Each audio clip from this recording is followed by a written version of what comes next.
The top actors in Hollywood make a lot of money, but anyone will tell you that the real money is in production. That means that many of the biggest stars in the world have formed their own companies to produce both their own films and other projects that interest them. Often, these company names and logos appear at the beginning of the movies, along with larger, more recognizable studios like Paramount and Disney. Here is a list of many of the actors with their own production companies, along with the name of the company to look out for. Jordan Peele has become one of the most exciting and interesting directors and producers in recent years. His Monkey Paw Productions has produced or co-produced his own movies, like Get Out and Nope, as well as other films like Spike Lee's BlacKkKlansman, and Adam Aibo's Honk for Jesus, Save Your Soul.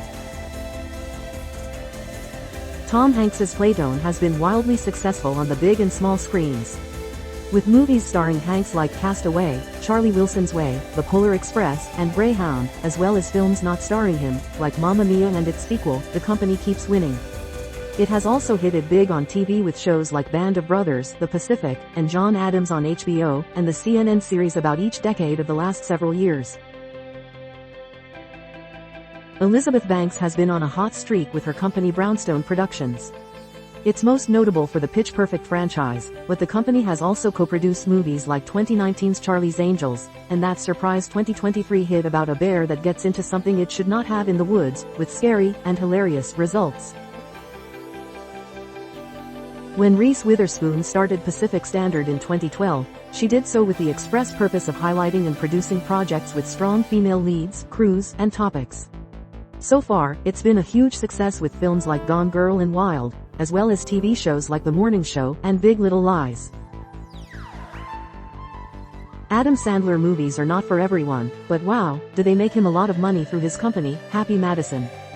Though the two films it's named after Happy Gilmore and Billy Madison were not his productions, almost everything he's been in since 2000 is, and it continues to make a ton of money for the actor. The company has even dabbled in TV, most notably with The Goldbergs. Drew Barrymore's company, Flower Films, has produced or co-produced a ton of movies since she founded it in 1999.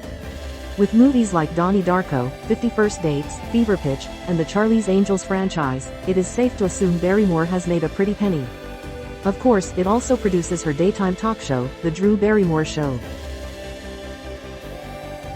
Queen Latifah's Flavor Unit Entertainment started out producing movies with moderate budgets that she starred in, like The Cookout and Beauty Shop, but it's been successful on TV with her show, The Equalizer. Smokehouse Pictures is the second company founded by George Clooney after he shut down Section 8 Productions in 2006.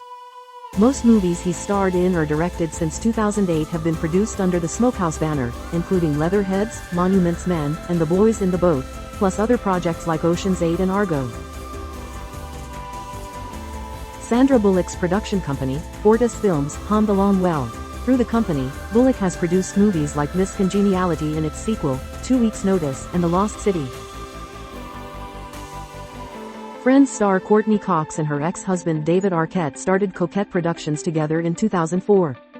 The business relationship continued after the couple split 6 years later, though they haven't actually produced much.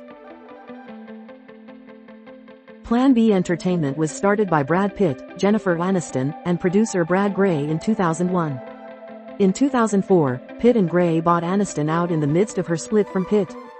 Since then, the company has gone on to major success, with 3 of its movies, The Departed, 12 Years a Slave and Moonlight all winning Best Picture Oscars, with 7 others receiving nominations for the award. This Is Us star Sterling K. Brown named his production Indian Meadows Productions after the name of the neighborhood he grew up in outside St. Louis. Margot Robbie may have gotten snubbed at the 2024 Oscars for Barbie, but you can be sure she wasn't snubbed out of money as one of the producers of the hit movie. Robbie's company, Lucky Chap Productions, has also produced movies Robbie starred in like I, Tonya and Birds of Prey, as well as other projects she didn't star in like Saltburn and Promising Young Woman.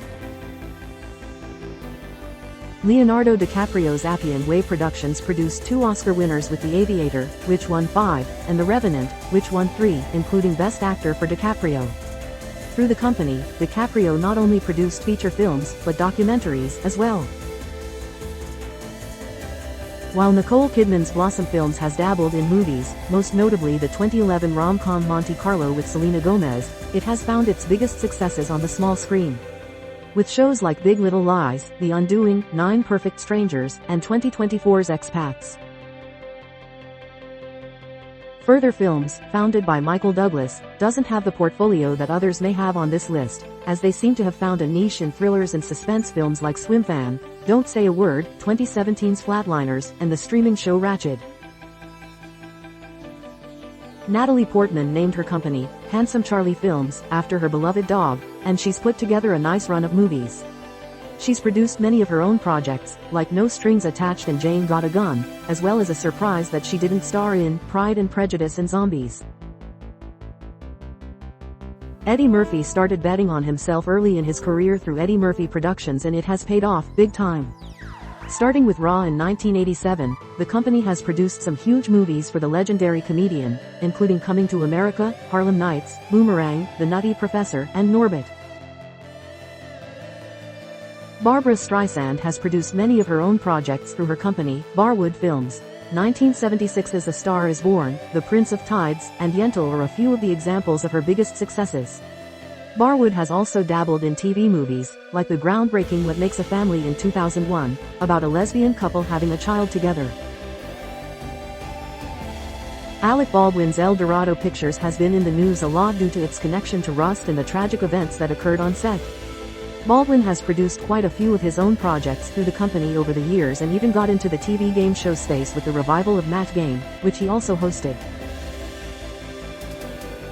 Tina Fey has one of the sharpest wits in Hollywood, so it's no surprise she would use those same brains to produce. From critically acclaimed movies like 2024's Mean Girls to wildly successful TV shows including 30 Rock and The Unbreakable Kimmy Schmidt, Fey and her company Little Stranger crush it. The biggest success Lawrence Fishburne and his company Cinema Gypsy Productions has seen thus far is the sitcom Black-ish, but he's also produced some great movies of his own that have flown under the radar, but are worth checking out, in Five Fingers and Akeelah and the Bee. It's no surprise that an actor and director like Jodie Foster, who has been in show business for basically all of her life, would be a producer as well. Through her Egg Pictures production company, she produced many of her own projects, starting with Nell in 1994 and Home for the Holidays in 1995. She closed the company in 2002 when she decided that producing wasn't for her. Without question, one of the most successful companies on this list is Mopasa Films, founded by Clint Eastwood. It has served as the production company for almost all of the films Eastwood has directed, and its history stretches back to the mid-1960s. Many of his classic films, including Unforgiven, The Bridges of Madison County, The Outlaw Josie Wales, Dirty Harry, Escape from Alcatraz, $1 Million Baby, Sully, and many more have all been produced or co-produced by Mopasa. Halle Berry's 606 Films has an interesting origin story. Though it was formed as part of her deal to star in Extant, the name has an important meaning. She named it after CA Senate Bill 606, a law intended to protect celebrities' children from the paparazzi. It was an important issue for Berry, and when the company was formed, her partner, Elaine Goldsmith Thomas, said, 606 Films is named for the anti-paparazzi bill, Senate Bill 606, which Halle fought so hard for and won, when no one believed it could be achieved. It truly informs the spirit of our company, making dreams possible, one bill at a time. Mel Gibson is not the most universally loved man in Hollywood, to be sure, but he's often bet on himself with his icon films, and more times than not, it's worked. Since 1989, he's financed many of his own projects completely through Icon, making movies like Hacksaw Ridge, The Passion of the Christ, and We Were Soldiers, plus co-producing maybe his most iconic movie, Braveheart. Ventana Rosa Productions, founded by Salma Hayek in 1999, has most often focused on Latin-centric projects, including Hayek's own Frida and the hit TV show, Ugly Betty. Ventana Rosa also works throughout Latin America, producing Spanish-language films and TV. Will Smith grew up in the West Philly neighborhood of Overbrook, which he took for the name of his production company as well, Overbrook Entertainment. Through it, Smith has produced many of his own projects, starting with Ally in 2001. King Richard, for which he infamously won the Oscar for Best Actor in 2022, was also produced by Overbrook. On the small screen, the Netflix hit Cobra Kai is an Overbrook production, as well. Amy Poehler's Paper Kite production has dabbled in movies, but most of its success has been on TV and streaming. With shows like Russian Doll and Broad City, you can see that Poehler likes sticking with what she knows, comedy. You might be surprised, though, that the company has also found success with reality TV and even feature-length documentaries.